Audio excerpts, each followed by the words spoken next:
Hello, everyone, and welcome to the 6th Annual Scholars of Finance Symposium. My name is Alex Brahino, and I'm a senior at the University of St. Thomas studying finance. First and foremost, I want to thank all of you for joining us for this year's symposium and taking time out of your evening to discuss the importance of financial stewardship, diversity, equity, and inclusion in the finance industry. We have several students from the University of Minnesota and University of St. Thomas, as well as several finance professionals from around the Twin Cities for a great night filled with keynote speakers, a panel, small setting discussion in breakout rooms, and an optional info and networking session at the end of the night. The schedule of events for this evening will be as follows. We'll start tonight's symposium with a keynote speech from Tim Welch, the Vice Chair of Consumer and Business Banking at US Bank, which will then be followed by a panel with Deb Schoeneman, the President at Piper Sandler, Kate Kelly, the Regional President of PNC Bank, and Kofi Bruce, the CFO of General Mills, and of course our keynote speaker, Tim Welch. After that, we'll head into breakout rooms to give everyone a chance to get to know one another, and then we'll hear from Scholars of Finance's CEO and co-founder, Ross Overline. Following the event, there will be an optional info session with our partners over at US Bank for students and a networking session for all professionals to attend if they'd like to. Before we get started, please turn your camera on, and if you have any technical questions, feel free to direct them to Brianna Ardolph in Zoom or send an email to minneapolis@scholarsoffinance.org. We'd like to give a special thanks to our sponsors, US Bank, Disciplined Growth Investors, Piper Sandler, and PNC Bank for making the symposium a reality. For our first segment of tonight's symposium, I am pleased to introduce Tim Welch, the Vice Chair of Consumer and Business Banking at US Bank. In his role as Vice Chair, he works with his colleagues to provide consumers and small businesses with exceptional banking products and services in order to help them reach their potential and achieve their dreams. Previously, he was a senior partner at McKinsey & Company in Minneapolis, where he served clients throughout the financial services and consumer industries for nearly 27 years. Outside of his professional career, he cares passionately about helping the Minneapolis-St. Paul community. He is one of the founders of the Itasca Project and also serves as board chair of the Greater Twin Cities United Way and president of the Board of Trustees at St. Paul Academy and Summit School.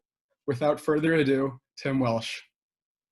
Thank you so much, Alex. Thank you for the kind introduction, and it's really great to be with all of you and great to be with my professional friends as well who work in the finance space. I want to talk a little bit about this concept of stewardship, Alex, that you touched on, I know, as a theme of this, and we'll touch on the importance of DEI as part of this as well. But I want to just start with grounding us all in what I think is a really important and very special aspect of working in finance. And it doesn't often get talked about or talked about as often as it might. But when all of us who work in finance in some way are in an incredibly special spot, and I think of it as an incredible blessing, a real fortunate spot to be in, because what we do in finance dramatically affects the lives of individual people every day, and it affects the lives of businesses profoundly. Right? So just think about it for a second. If a family wants to go to Disney World, or they want to buy a cabin, or they want to send a kid to college like so many of you, none of that can happen. Those dreams can't be achieved without finance, right? And the products and services and advice and all those things that we are able to provide in this profession are absolutely essential to us being able to, those families being able to live out the lives they want to live. And if you think about businesses, and in the last little while, we've all been paying particular attention to small businesses because of the challenges they're facing with COVID and the social unrest, et cetera. Those businesses cannot survive and they can't thrive without investment bankers and financiers of all kinds, right, who raise money to support those businesses, okay? And so it really is important that we remember that we are in an incredibly privileged position, because if we do our jobs well, if we do them in a caring, supportive way, we have the potential to change the world. because we will change the lives of families and businesses. We will allow those families to live the lives they want to live. We allow businesses to prosper. It's a really remarkable profession. At US Bank, that's part of our mission. We call that powering potential. And every morning when I turn on my computer, it says on my screen, at US Bank, we invest our hearts and minds to power human potential. Okay? And I will tell you, that's why I work at US Bank. That's why I wake up every morning, to know that the work that I do is going to make a difference in the lives of families and businesses and allow them to do things that wouldn't be possible without us. And I know for all the other finance professionals on this call tonight, the same spirit is what inspires them, right? So what you are doing, the calling that you are pursuing, is an incredibly noble thing. And I hope you all remember that. So then it becomes a point of saying, okay, wow, I'm in a position, I'm pursuing something which has the potential to really touch people's lives in a profound way. How can I do that? How can I steward myself, my own talents, and what are the resources around me that I'm going to steward? Because steward is a fancy word I know for care about. And so I actually like the word kind of, what are the things I'm going to care about, right? And I put those into 3 buckets of things to think about that you're going to care about. The first is your customers, okay? Because whether those are families or businesses, really genuinely caring about what their needs are and how you can support them is an important part of stewardship. The second I would highlight is colleagues, because however capable you are, you will be much more effective in changing the world and affecting the lives of all those families and businesses if you're also caring about the people you work with and figuring out how you can nurture their growth. And then the last piece I would highlight is communities. Because when you're in a financial institution, one thing you know is that you cannot thrive as a financial institution unless the communities that you're a part of are also thriving. So let me just touch on different examples of those to help illustrate the point and the power of stewardship and the power of caring in all of this. So when you think about customers, we can talk about families. I want to talk about businesses for a second, because if you think back to March and April, many of you were wondering, gee, I've got to go back to my parents' house and do classes from my basement, which had its own set of challenges, I understand. My son came home under those circumstances and was less enthusiastic about being in his parents' house again. But what many of us in the financial world were doing at that point was something called the Paycheck Protection Program. And what this was a government program that was literally created overnight. And we had the opportunity to extend loans to businesses to help them stay in business. And across the industry, the financial institutions represented here and many others gave out, in about 60 days, 5 million loans for about $500 billion, right? Nothing like that has ever been done in the history of finance. And as a result of that, millions of families could sleep easier at night because they were getting a paycheck from that small business that got a paycheck protection loan, okay? And I will tell you, and I know it's true at every financial institution, we had bankers up all night, all weekend, trying to do anything they could to help those small businesses. That's stewardship, that's caring, that's really what it takes to power the potential of businesses. And that's the power that we all have in the finance profession. You think about colleagues, right? Nothing good happens with just one person doing it, because you don't bring all of the resources of an institution. We all work in teams. And one of the things that we do at US Bank, and we do, and I know that many financial institutions do, is we try to support one another by doing something called Strengths Finders. I don't know if you guys have done Strengths Finders. It's a great exercise. One of the things I love about it, and the reason we do it all across the group that I'm a part of, is that it reminds each of us that everybody we work with, including ourselves, are really special. We bring a set of gifts to the workplace, and my job is to figure out the gifts of everybody else that I work with and figure out how together we can maximize the value of those gifts. right?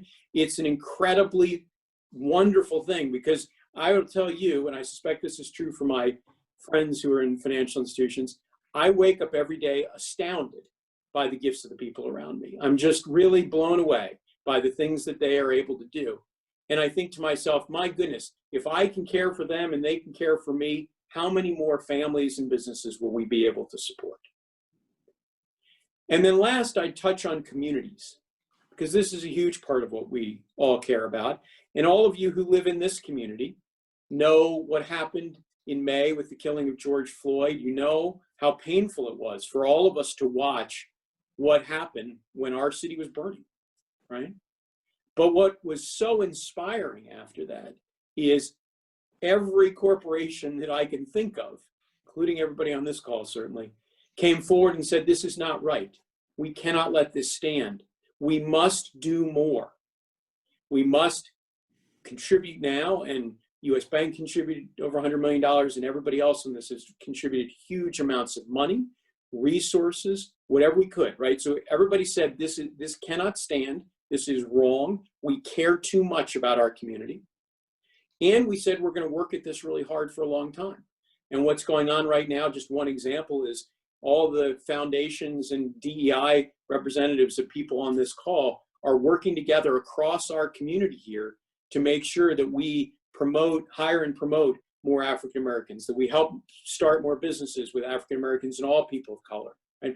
And where we buy more goods from the companies that are owned by people of color, in particular African Americans. So it was a wonderful concerted effort across the community to really steward our resources here in a wonderful way. Because I think deeply all of us want every single person in this community to have an opportunity to thrive.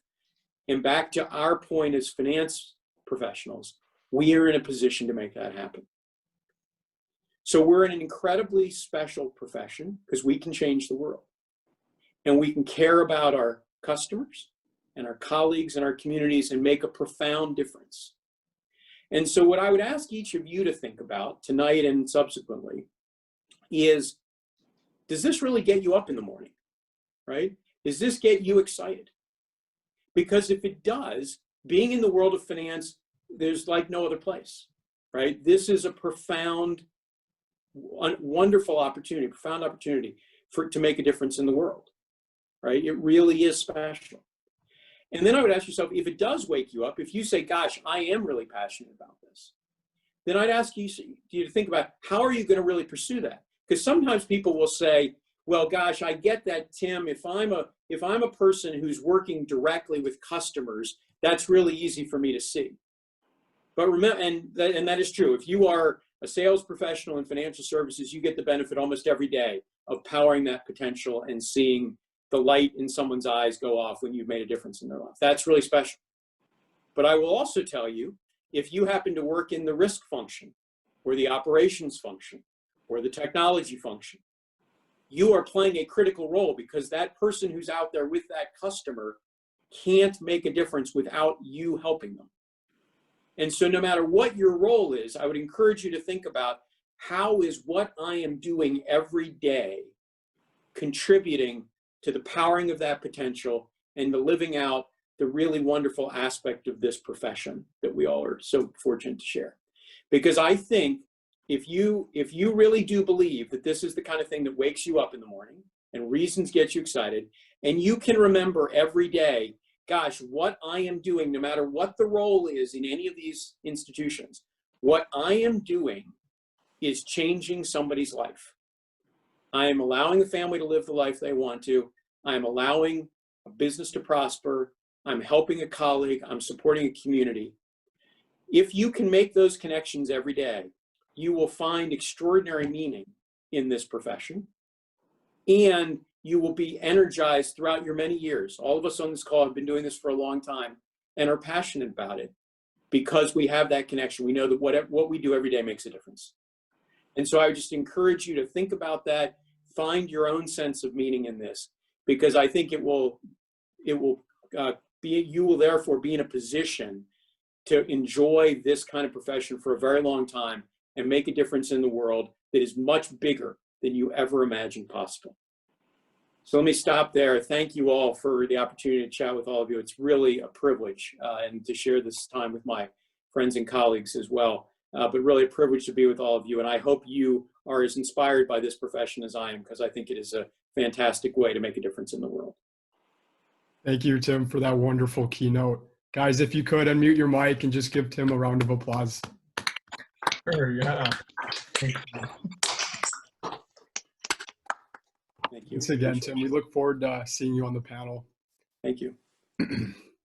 So next up for tonight's symposium, in addition to Tim, we are delighted to welcome our panelists, Deb Schoeneman, Kate Kelly, and Kofi Bruce. I'll introduce all of them.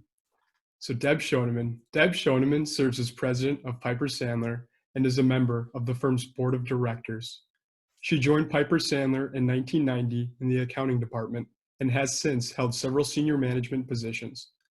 Deb also serves on the board of directors of SIFMA, vice chair of the board of directors of Allina Health, and was awarded CFO of the Year by the Minneapolis St. Paul Business Journal in 2014.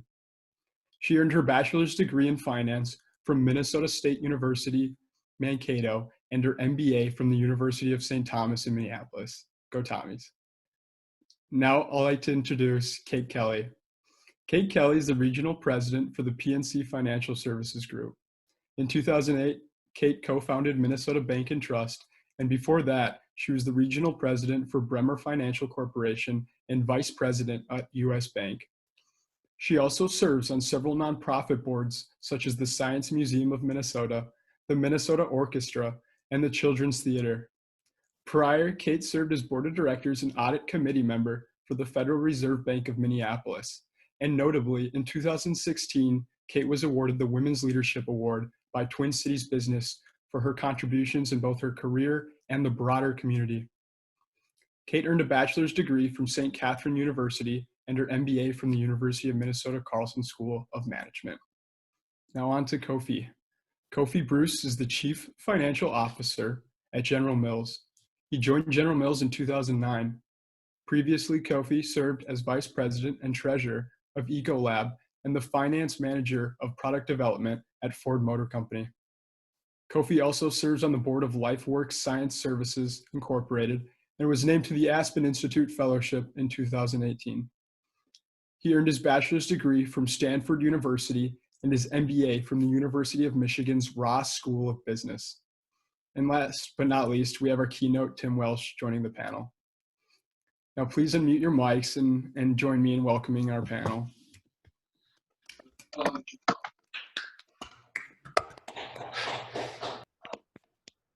So I'd like to get started by asking you all a few questions, and then we can open it up for the audience. We'll start with Deb, and then we'll go from Kate to Kofi, and then Tim, you can follow. With the focus of tonight of financial stewardship and an emphasis with diversity and inclusion in the workplace, would you guys mind sharing with us what stewardship means to you? Sure. Hello, everyone. It's great to be here. You know, when I was thinking about this, I thought, okay, I think I know what this means to me, but I'm actually just going to look up the definition of stewardship. And one of them is the careful and responsible management of something entrusted to one's care. So I think about, okay, in the context of my role, president of Piper Sandler, how do I think about that? What's entrusted to my care? And clearly our clients do business with us.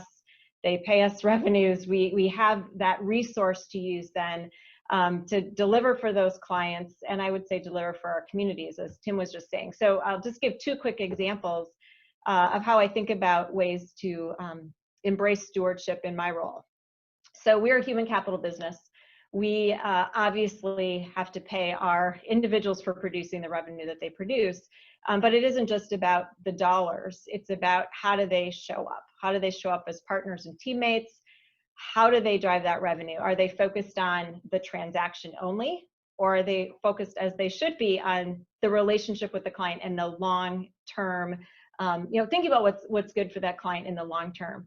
And, you know, are they acting with integrity and focus on the spirit of the law, not trying to always only just live by the letter of the law? So how people show up should impact how they are compensated in some way. And so as stewards of the resources we have in paying our people, I think about that, and we try hard to incorporate that into our performance review process and how we pay people.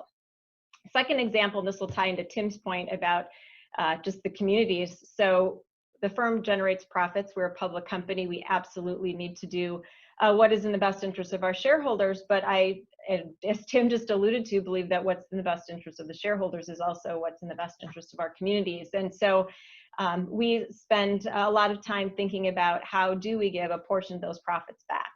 And some of that's just giving employees time to volunteer. Some of that is gift matching programs so that our firm donations are matching up with what our employees care about. And then our firm has a foundation which gives grants. And as we thought about that this year, how do we do something that is helping to solve some of the racial inequities that are going on? And so we've been focusing our giving this year and will be going forward on education. We believe it's very transformative, the power of education. And so how do we support those organizations that help educate, whether that's mentorships, internships, other training programs, especially for, I would say, diverse student populations in under-resourced communities. And so it's been fun to, in essence, take what has happened around us, as Tim was talking about, how do we all embrace and try to make our communities better, not only in Minneapolis, but in all of our other markets. So that's been a fun way to use those resources for good. So I'll stop there. Thanks, Deb. Kate, if you're ready to go. Yeah, all great comments I'll add to these. You know, when I think about stewardship, and especially right now, I think when it's really fueled by a culture of, you know, that the leadership and the culture is supporting the efforts, it just flourishes. So I think as I thought about it, I thought, you know, boy, culture is key here. And there's so much going on, and there's such a high demand for all the constituents that have already been mentioned, but I'll mention them again: the businesses we serve, our employees, the communities, shareholders, and I'd add to that our environment. So there's so many different constituents that we are stewards of, and in this environment, it's just heightened, as we all know, with the equity, diversity, and inclusion. And there is just a lot going on. And I think as far as stewards, when you have a culture that can champion and get behind that, I think it's just flourishes. And there's a lot going on right now. So if I were to use myself as an example in financial services with PNC Bank, first of all is the employer. You know, PNC, when we look around our company, and I look at my calendar alone, there is just a ton going on.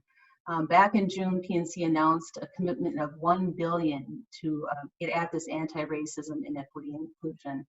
And we're hard at work on how we're going to deploy that billion. So there's that alone. But then when you look at everything else going on, our G groups are alive and well. We have so many women initiatives. We have just a ton going on in separate groups. But I think what we are hearing as a message, and I think every group in every market has really been kind of pushed and encouraged and challenged to really be on a journey of self-reflection. Our CEO has been out there, and it's not been subtle at all. We say, you know, we're all on different spots on this whole equity, diversity, and inclusion journey, and we all have a lot to learn, especially after George Floyd. But if we're there and we're trying to self-assess and learn along the way, that's fine. We're all going to be making progress, and that's going to help our stewardship and what we can give to all these constituents. But, and it's been said, if you are not on this journey and you don't think it's necessary and you think you're just fine, you know, we may not be a place for you. And I think that kind of leadership, that kind of culture, that kind of alignment is really helpful, because then we can get at this element of greater stewardship in all these different areas that we're in. I've already used my example again. It's just not only the employer, but I think when you're in finance, and as Tim and Deb have touched on, you really have a great opportunity to be in so many other areas of your community. I'll use myself as an example on various boards that I'm on. I would say every board has embarked on an equity, diversity, and inclusion initiative. Tim and I are on the orchestra board. We're looking at how can we expand the diversity of our composers. I'm on the governance committee. How can we bring in a more diverse slate of board members and in a very sincere, long-term manner? So you have all of those pieces. We have, if I look at also the platforms that we have, I'm in various women's groups. I'm, at PNC here locally, we're doing C-Speak podcasts. So every platform that we have, we're saying, how can we really make that more diverse and have the voice of very different constituents represented there. So I think it's not just the area of finance, but I think it's that general leadership. And then I think Tim Inda mentioned also just the business of finance and just all the businesses and communities that you can touch is just great. I mean, you talked about the PPP loans. I think all the regional presidents across our system were engaged in reviewing loans. There was such a peak at one time, we said all hands on deck. And we got trained in a very short manner.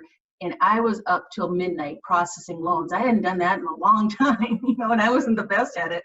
But we had a hotline, we had this, we had that, and that's stewardship. I mean, that is, and everybody was happy to do it. I mean, and I think in my remarks, when you have a culture and leadership that gets behind that, it's phenomenal. We have leaderships, and that's part of our annual review. Everybody's measured on it.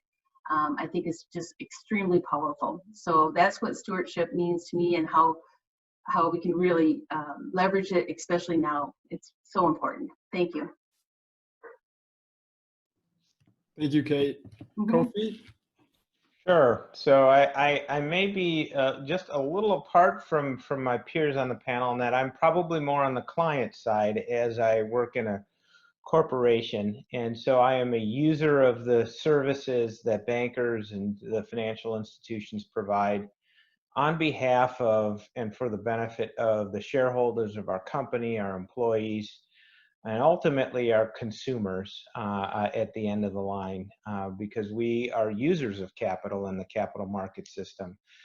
I am keenly aware of the notion of stewardship. In fact, I use it quite frequently to describe one of the core elements of my job and the job of my function in the corporation, which is ultimately we have a duty of care to the financial operation of the company, and a duty of care that encompasses not only sometimes saying no to and putting parameters around the things that we do, but also figuring out ways to say yes, to deploy the capital resources of the organization to their next best possible use, both for shareholders, for employees, and increasingly for communities. And I'll touch on sort of one thing just on the sort of the core element of our job, and then I'll talk a little bit about sort of value and values, which I think is important for this moment in time that we are all in. I think the first I would dial back to September 15th of 2008, which was the day that Lehman Brothers effectively went bankrupt. And it was a day that I think anybody who was in a financial institution or a company will probably remember exactly what they were doing that day. The capital markets essentially run on trust, and on the notion that a dollar backed by the good faith and credit of nothing more than the promise of the U.S. government has value. And that was undercut pretty significantly by the events that were going on at that time. And bankers and bank institutions started to be at risk of failure because they had positions that they needed to cover. And as a user of the banking system, I have to do things like make payroll on any given day. And I go and borrow money on behalf of the company in order to make payroll. And guess what September 15th was, middle of the month. And while everybody paid attention to what was going on with the banks, what I don't think most people realized was that that's a payroll day for most corporations. And I don't think most people realize how close we were to a significantly deeper crisis of confidence, because what was going on that day was I couldn't borrow money in the short term commercial paper markets as the treasurer of a very solvent, very profitable company.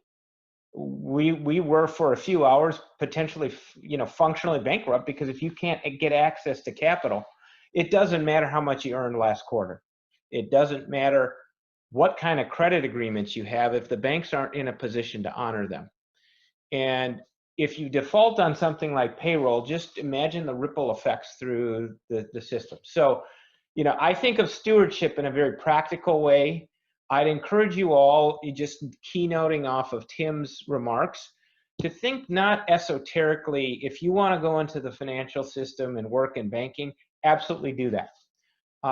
But I absolutely would encourage you to do so, and think about this not as an esoteric exercise of working in spreadsheets and scraping basis points off of trades, and as something that is glamorous and sexy and associated only with investment banking, but as something that connects very practically to the lives of people at a very, very daily and functional level.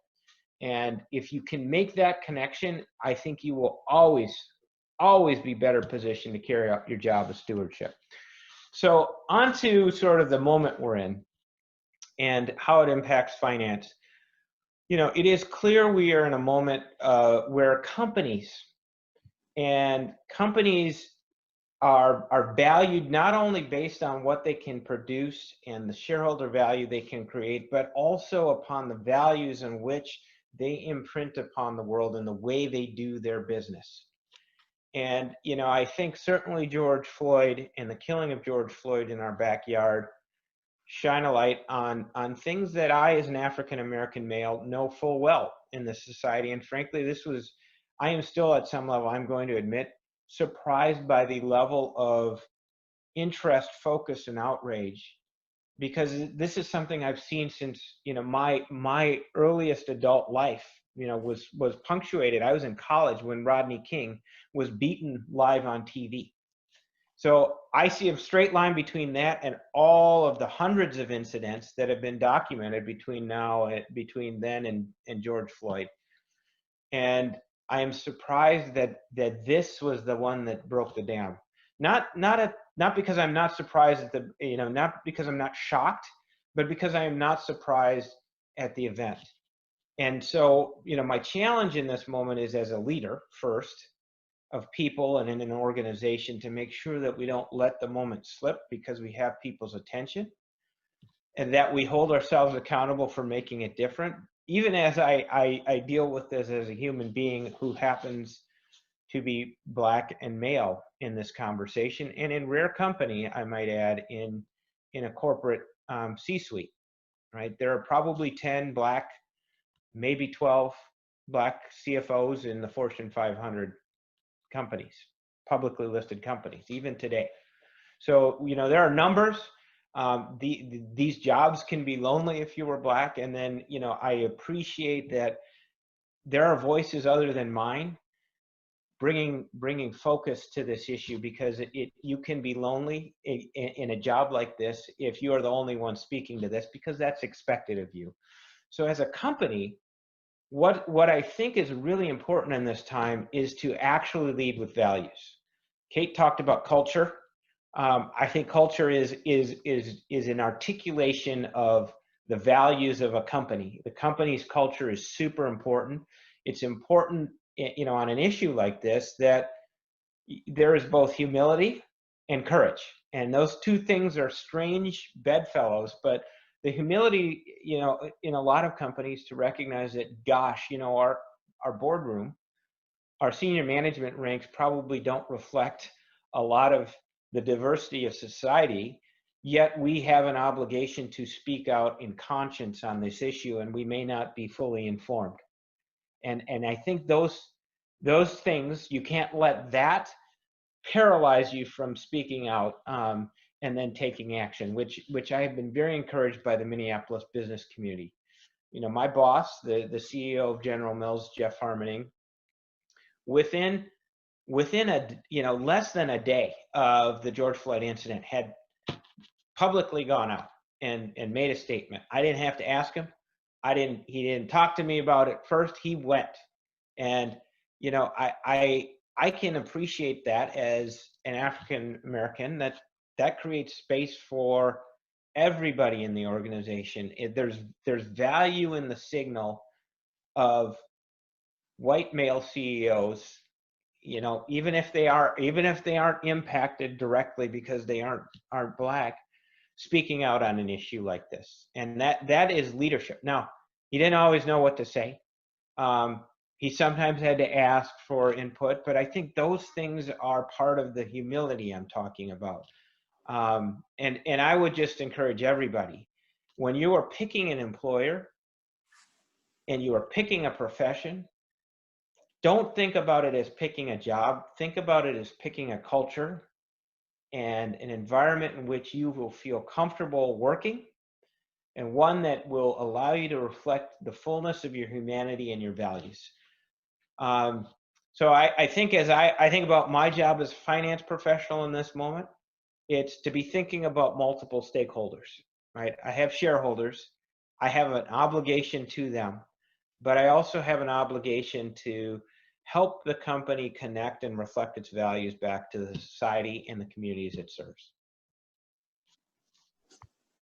Thank you, Kofi, for that. And Tim, going off stewardship, what do you feel like students and professionals can do to continue to contribute toward a more diverse and inclusive environment? Well, it's, I think, a really important question for all of us to reflect on. And I actually pick up on a couple of the themes that Kofi just hit on, humility and courage. I think for all of us, the last several months have been one where we realized that we didn't, well, I'll speak for myself. I realized that I didn't know an awful lot of things. I didn't know what a whole aspect of American history that I had somehow failed to learn. I didn't understand what it was like to experience the kinds of injustices that Kofi alluded to and that far too many Black Americans experience every day. And I think it was important to, for me, it was important to acknowledge that I didn't know a lot of stuff and I had made a lot of mistakes and was not cognizant of that. And so for me, I will say that kind of learning, change of heart, whatever you call it, has been a really important part of this journey.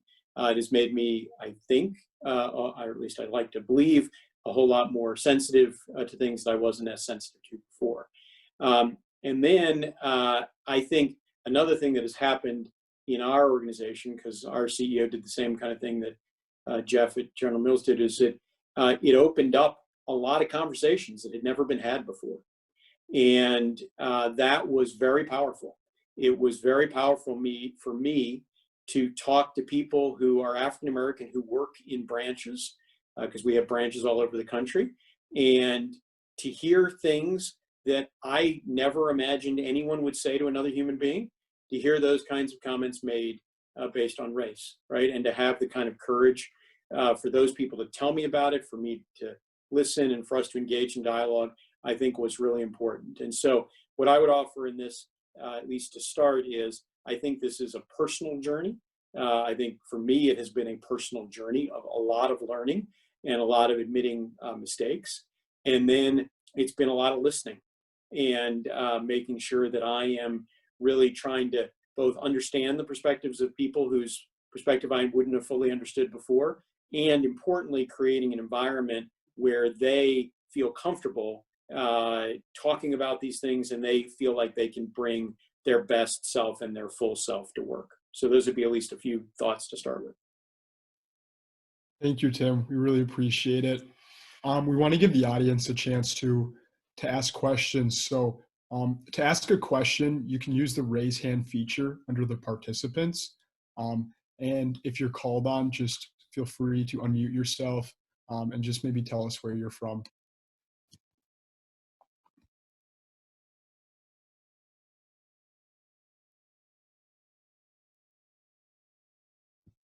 Please don't be shy.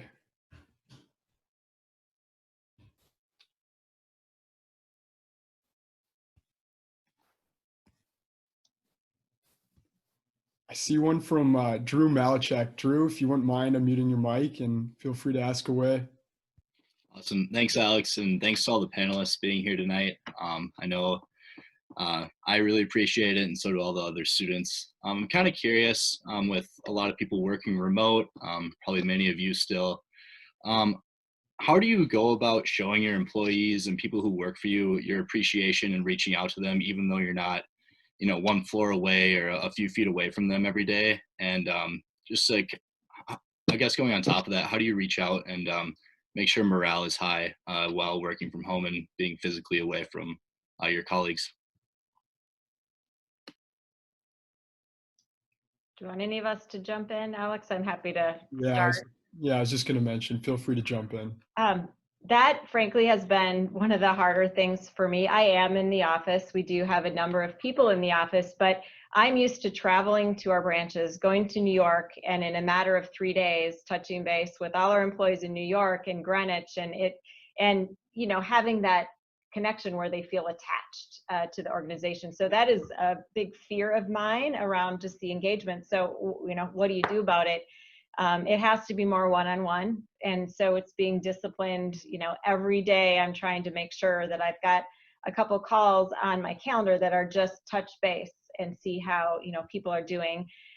We have a couple of our business lines, they have nominated someone to be the CFO, but Kofi, it's the Chief Fun Officer, not the Chief Financial Officer. And so doing some fun things around, I won't go into details, but fun things where people can send in pictures, do things. We had our whole leadership team send in our baby pictures and like who's who. So trying to do something to make it fun.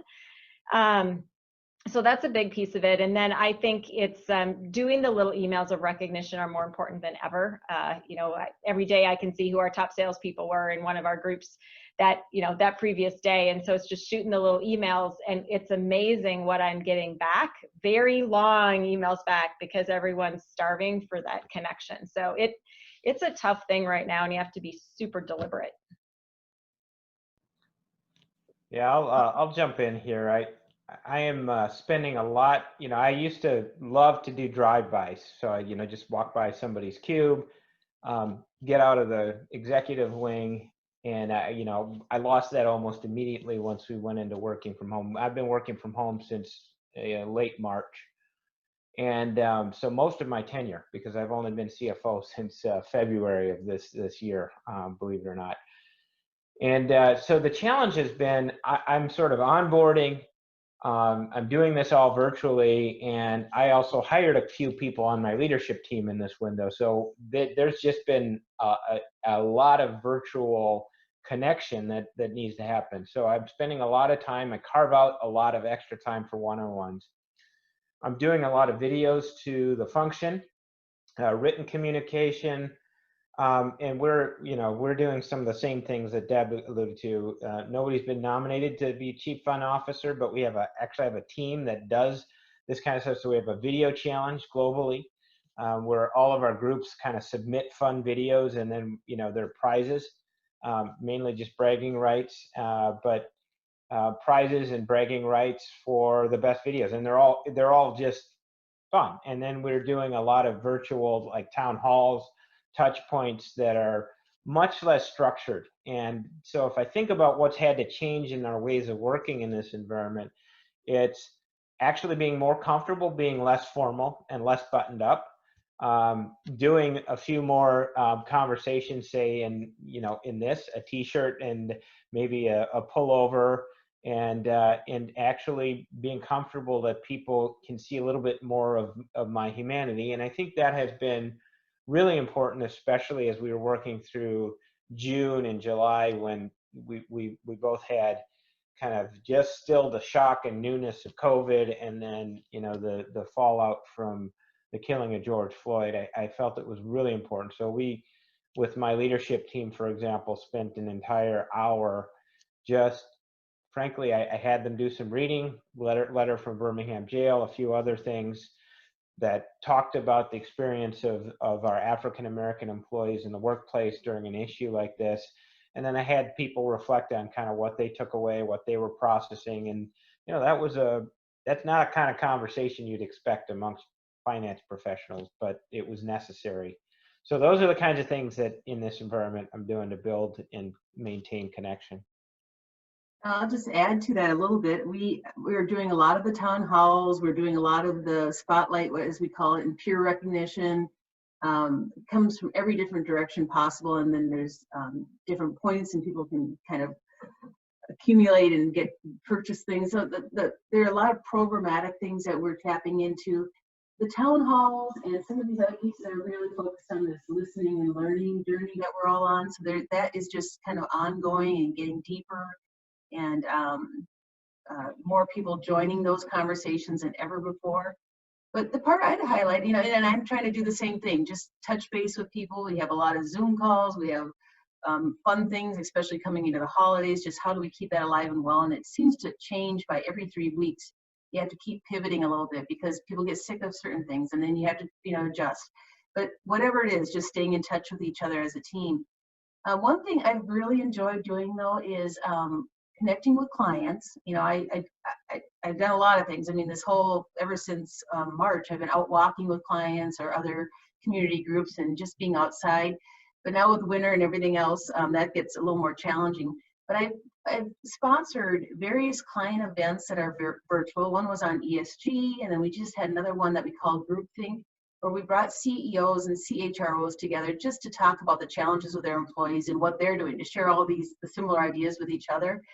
And as we've done each of those, it's just been fun to pull from our team different people to co-host those along with me. And in doing that, we're in touch with each other, and they're actually getting a different kind of a variety of experiences, meeting maybe clients that they are not in their specialty group or something. So it's just been nice to mix it up and to put people in various leadership roles in those kind of arenas.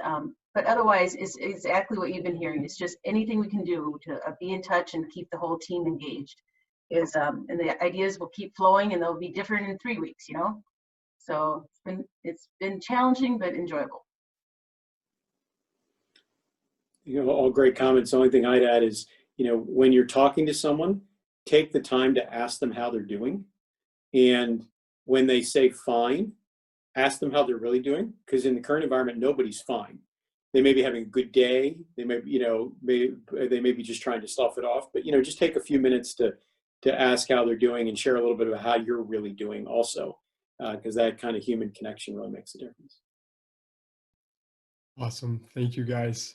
We have time for one more question. If you guys want to use the participants feature to raise your hand, we have time for one more.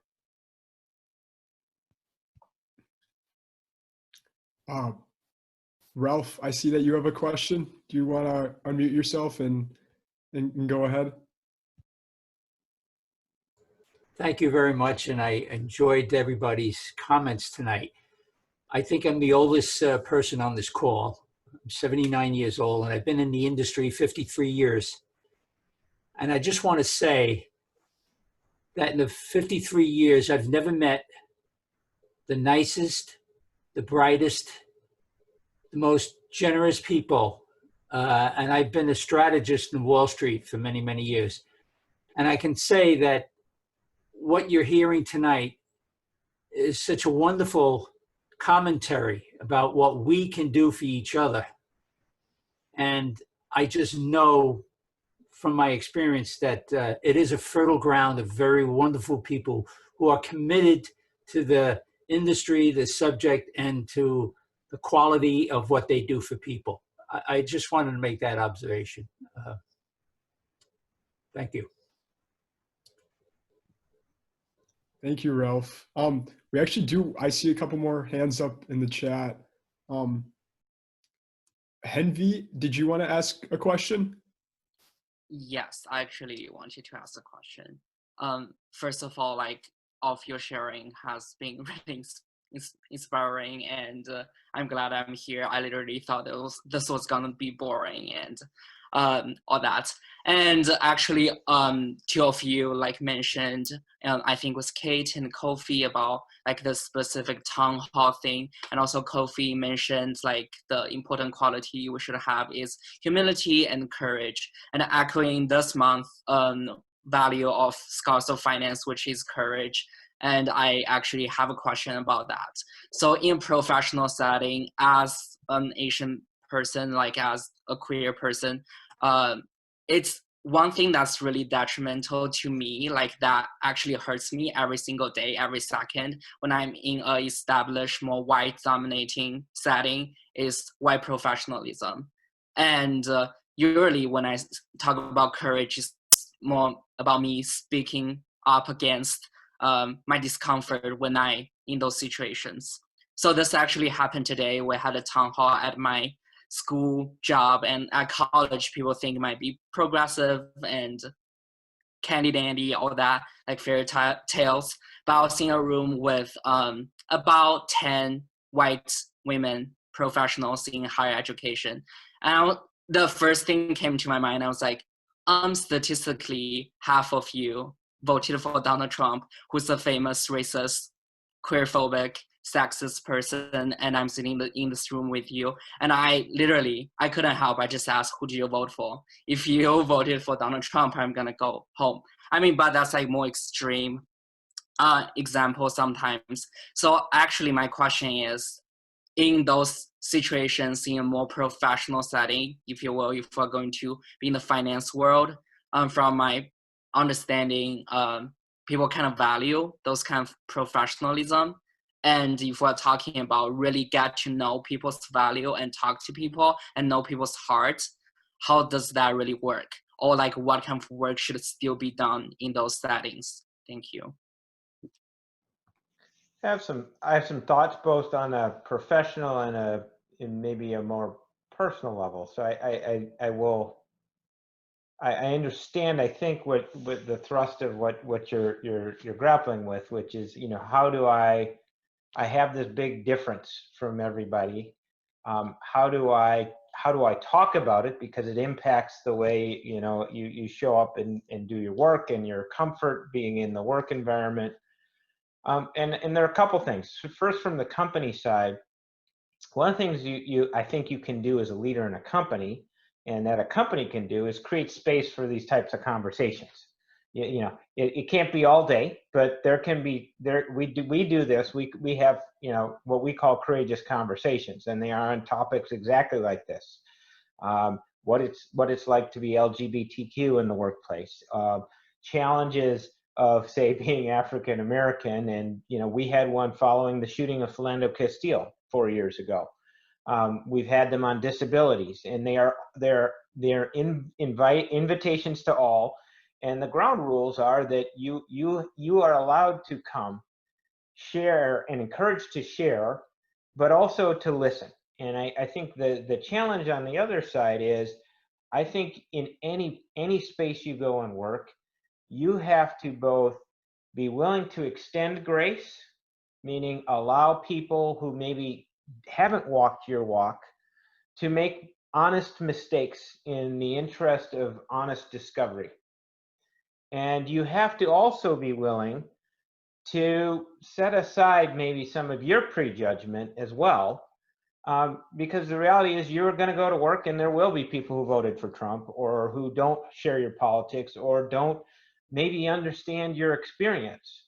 That doesn't necessarily make them your enemy. So I think that's a challenge that I think all of us have. Is if you walk into any of these conversations with anything other than understanding in mind, meaning you don't need to go in to change people's minds, you don't need to go into necessarily debate, you need to go in with a mindset of, I just need to understand. Maybe Tim doesn't agree with me on this particular issue, but I want to understand where Tim's coming from. And in the process of doing that, you almost always learn something. And maybe the next time you have an engagement with Tim or Kate or Deb, it's a different conversation because you build some trust. So that's my encouragement, and everybody else probably has their own viewpoint on this. I'd like to add just a quick piece that came up in our group. We have D&I leaders on our team, and they took a while, but they came to me with a kind of a very serious request. And I said, what is it? And they said, Kate, for every all-team meeting you have, we want to take 20 minutes and interviewed at least 2 people on our team to get to know them as individuals. And I thought, and that was probably the only time I ever felt tingly, you know, at the job. I just thought, oh, that is so spot on. Because once you get to know people as individuals and you just know they're, you know, more as people versus just somebody you're working with, it really helps create that foundation to make all of that happen so much easier, you know. So that we're doing that now. It sounds really simple, but it's really powerful. Mm-hmm.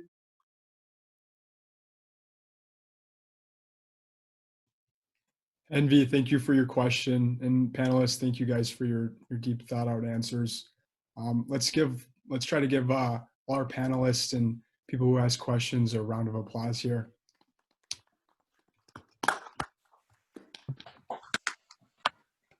So we'll now transition into breakout rooms. You'll be put in 5 to 6 rooms of 5 to 6 people and have about 10 to 15 minutes in your room. Just feel free to have conversations, introduce yourself, kind of share some of your thoughts from the panelist discussion. Around 7:10, we'll bring you guys back in and we can hear from our CEO, Ross Overline, and talk a little bit about the different events that will take place subsequent. Awesome. I think everyone's back. So welcome back, everyone. We hope you all enjoyed meeting your fellow group members and had some great discussions. Before we transition into our final keynote speaker, I want to take a moment to thank you all for joining us tonight and for making the symposium possible. At Scholars of Finance, our vision is a future where all finance leaders steward the world's capital to serve the greater good. For our final keynote, I'm pleased to introduce Scholars of Finance's CEO, Chairman, and co-founder, Ross Overline, to share more about our organization and what you can do to make a difference through your own career as a finance professional. Prior to co-founding Scholars of Finance, Ross was an equity research analyst at Piper Sandler before serving on the leadership team at the Silicon Valley startup, SoFi. In his various roles, he has launched businesses, owned $10 million budgets, and managed more than 100 teammates. He earned his bachelor's degree at the University of Minnesota and has continued his studies at Fordham University, Cornell University, and the Stanford University Graduate School of Business. And without further ado, Ross Overline. Thanks so much, Alex. Really appreciate the very generous introduction, and good evening, everyone. It's an absolute pleasure to see all of you on the screen here today. With financial stewardship, diversity, equity, and inclusion being the topics of our conversation tonight, I want to speak briefly about how we can all be stewards and be inclusive, and how the members of Scholars of Finance are working hard to do that on behalf of our members and all of our supporters. I want to begin first by thanking the Twin Cities Scholars of Finance leadership team for this amazing event. For all of us, you know those projects you've worked on for months, weeks, poured your heart into with late nights in the office, or I suppose today from your bedroom or your couch? I know all of us here have had many of those, especially those of us here who've had a finance career for some time. And for the Twin Cities Scholars of Finance team, tonight is that big day when you finally present. Layer on top of that being completely Zoom fatigued with virtual classes, COVID-19 continuing, election uncertainty, heightened social tensions, and so much more. I'm so impressed that this team has delivered such an engaging and insightful virtual symposium and have been inclusive in their approach to holding this event every step of the way. So team, to all of you here, I just want to say congratulations and amazing work. The mission of Scholars of Finance and the goal of this symposium is to help instill character and integrity in the finance leaders of tomorrow. And all of us on the team hope that you feel even just a little more equipped to be stewards and to be inclusive as a result of your time here. We hope that you got a lot of value from the symposium. In prior years, students have told us they learn, are inspired, they find mentors, some even find jobs, internships, or friendships. We've had executives and professionals attending say that they truly felt like they could give back. They could pay it forward for all the people who helped them in their journey. And some even find high potential talent for their firms. And of course, our team and our students learn, we grow, we become stronger leaders too. For me personally, I would say hearing Tim talk about the noble calling that we are all pursuing to power potential reminds me of just how important our mission is at Scholars of Finance, and how much potential all of us have to create a world where all finance leaders are stewarding capital to serve the greater good. as Alex mentioned earlier. Hearing Deb talk about her firm's work supporting diversity, equity, and inclusion in education. Or Kate sharing her view on the importance of culture and how we can help our teammates flourish. And Kofi talking about humility and being conscious of the values which we imprint upon the world around us, upon society. All of that is definitely going to leave me, and I'm sure the rest of our team, thinking about how our own leadership in the coming months will make an impact. And it leaves me feeling grateful, forgive me, for the incredible finance leadership we have in Minnesota. Honestly, it's such a privilege to speak with the Twin Cities community at this event, because this is where Scholars of Finance started, and where many of the executives on this Zoom call today got behind our mission for the first time. I'll never forget, and I always tell the story, at our second Scholars of Finance Symposium back in 2016, Richard Davis, who was then the CEO and chairman of US Bank, and who's one of our advisory board members today, pulled us aside, my co-founder and I, Ryan, who's on this call, and grabbed us by the lapels and said, "What you've done here is amazing. Finance needs this. You need to bring this to more students at more universities in more cities. And I and US Bank will help make sure it happens. Promise us you'll commit to growing this." What do you say to him? You said, "Thank you, sir. Absolutely, sir. Yes, sir." And frankly, thanks to the support of the executives and the students involved in Scholars of Finance, we've done that. And we've had an incredible last few years. And I wanted to share a little bit of the impact that this team has had so far. We brought on our first full-time staff member late last year when I stepped out of my job at SoFi to become the full-time CEO of Scholars of Finance. At that time, we had 2 chapters in the Twin Cities and one in Chicago at 3 universities. And we set out with a big, bold plan to grow this and try to bring this to more students. We launched 5 new chapters that fall. And we hired a chief operating officer in January, Steven Sorensen, and we got to work strengthening our programs and growing Scholars of Finance further. We ramped up planning for 4 symposia in Minneapolis, Chicago, New York, and San Francisco to happen simultaneously. And the planning was happening in January, February, and March. And suddenly COVID struck. So we met with our students. We asked how we could best serve them. And together we charted a path forward. So we postponed our symposia, which was a tough choice. But the team focused on virtual programming. We rolled out a virtual leadership development program across our chapters. We expanded our mentorship network dramatically, and we launched a national speaker series. We also launched an internship program over the summer, and again in the fall, bringing on more than 30 interns over the last 6 months to help them get work experience in a tightening job market, and so they could help us achieve our mission. And you fast forward to today, our nonprofit has chapters at 15 universities. We raised over $500,000 with 400 members, half of whom are from underrepresented groups. And we've reached almost 1,000 students with our programs to date. One of our chapter co-founders, Tiffany, I think captured it perfectly, the mission earlier this year, saying that we are all here to serve the broader community, going back to Tim's statement. Another student, David, who is actually a president of the Minneapolis Scholars of Finance chapter and who's in investment banking now today, literally said, and I quote, "In my job in finance, if there is a morally or ethically questionable decision on the table, I am prepared to stand up for what is right." And that's slightly bone chilling for me to hear. I think it's amazing because we're achieving our mission. To the professionals on this call, the students here are getting it. They are learning and they're following in your footsteps. And to all the students on the call, when you look at these executives who you're hearing from, one day that could be you on that side of the screen sharing similar commentary in 20, 30, 40 years. We're incredibly excited, a little bit overwhelmed and very grateful and humbled by all of this, all the momentum that our community has made possible. And we've been told there's so much more potential in what we're doing. And if we can build this organization and if all of us together can drive forth this mission for years, it could reach thousands of students in decades ahead.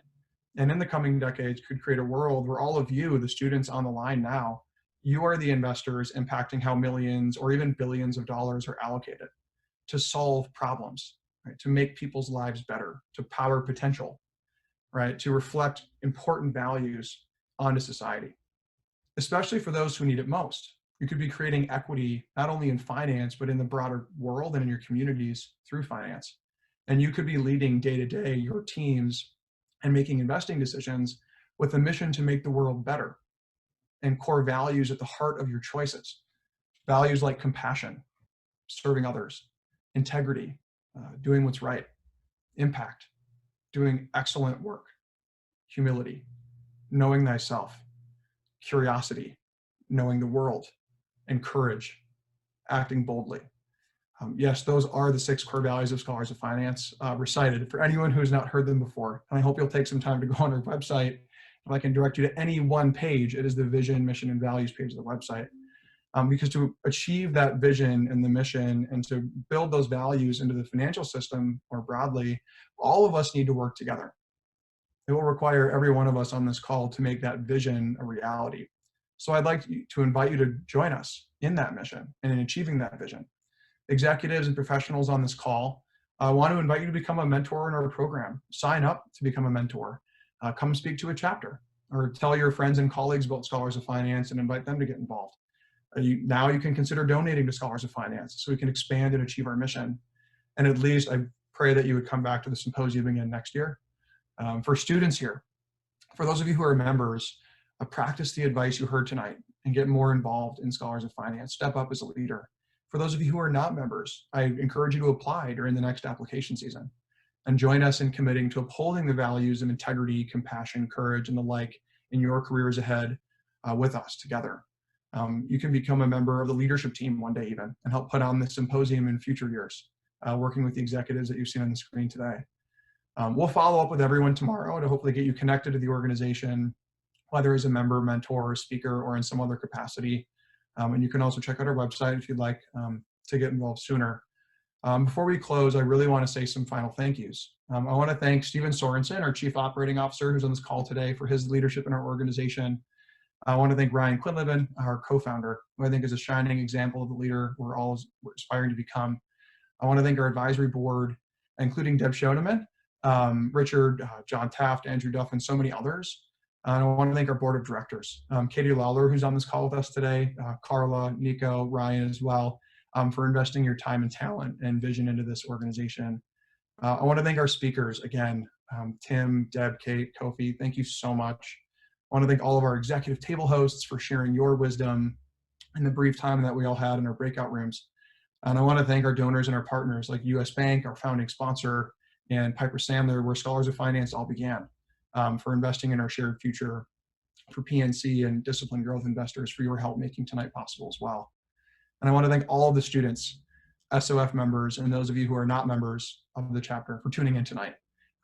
You could literally be spending your time on anything tonight, and you chose to be here with Scholars of Finance.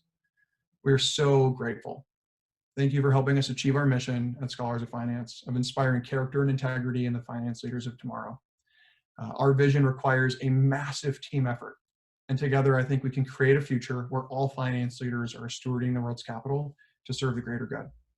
And with that, I'll pass it back to you, Alex, to close out this portion of the night. And thanks for having me.